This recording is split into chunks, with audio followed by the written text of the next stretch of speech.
A new enforcement unit created in order to crack down on prostitution, begging and other so-called immoral acts. The Interior Ministry has announced actually that the arrest of 11 women for prostitution, the first time in over a decade that the Saudi officials have recognised the presence of the practice within the country. I want to stay in Saudi but move to this rather harrowing New York Times article titled "Why Maids Keep Dying in Saudi Arabia." It focuses particularly on Kenyan women lured by company recruiters and actually encouraged by their own government. They're told if they spend just 2 years in Saudi Arabia as a housekeeper or a nanny, they can earn enough to build a house and a future.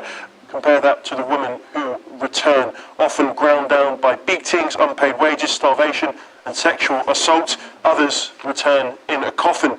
This article has testimonies from several incredible women, including Faith Shamila Marunga, who says her boss groped, beat and raped her. There's also Mary Niambura, who says she was thrown from a balcony by her boss and she's ended up in a wheelchair. You can see her there in that wheelchair, whereas others simply just didn't survive. At least 274 Kenyan workers, mostly women, have died in Saudi Arabia over the past 5 years.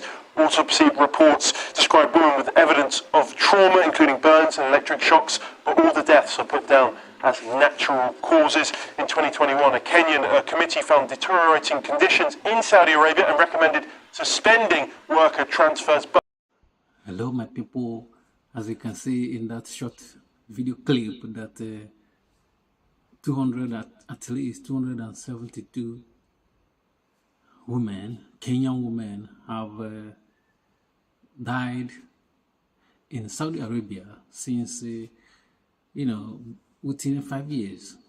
Within a span of 5 years, the Kenyan people, or Africa in general, have lost 272 women, young ladies, And you see those do-good-nothing politicians we have in Africa and in Kenya, they're not mad about this.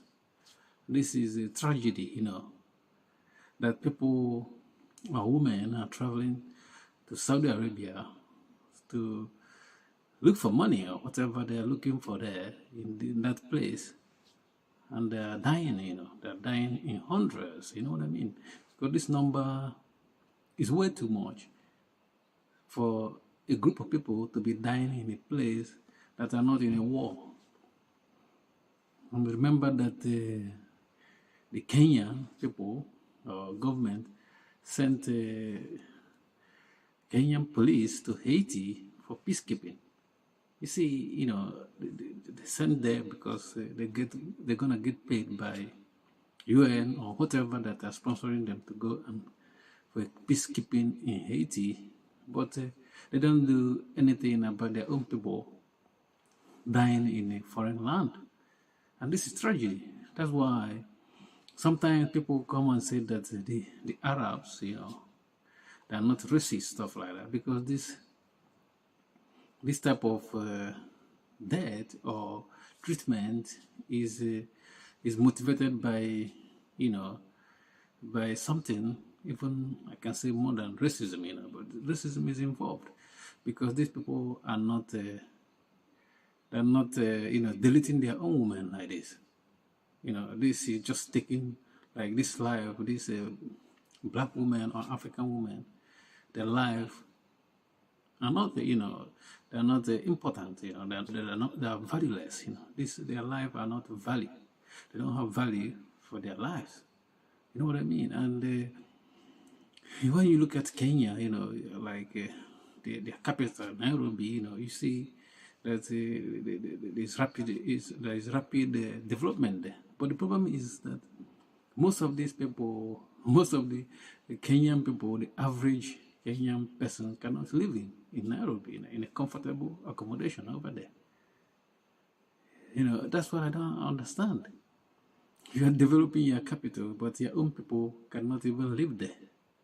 The foreigners is gonna be occupying your capital, and the capital is where the money is. Which means if your people cannot live in capital, they don't have to say even in their own economy, because other people will come and take over the economy as they're doing there, I believe. And you look at the politicians there, no one is choosing putting this on social media, saying like this can be, they have to hold Saudi Arabia accountable. But they're not doing that. Your own people are dying in a particular place and no one is held accountable. You don't even challenge them in international court or anywhere about this life, And, another thing is that those young Kenyan women that, are looking for, money, they should not look for money in Saudi Arabia. These people are not good people. I'm not saying all of them, but you can see that most of them, a large number of them are bad people. That's why they don't have regard for Africans. They're treating Africans like animals that they can just dispose and do away with. So this is a tragedy. No one is talking about it. And not only that, these people, the people that have deleted, what of the people that they have done a lot of stuff to those young women that are still here today, and they need care, and they have a lot of trauma. Just like going to a country, but that these people, they don't have regard for women. That's why I'm not encouraging anyone to go to any Arab nation to live. These people doesn't have any regard for our people. That's what it is, and this is so sad. And the problem I have is like those useless politicians in Africa. They're not doing anything to protect their own people. As you see, like Donald Trump is doing everything.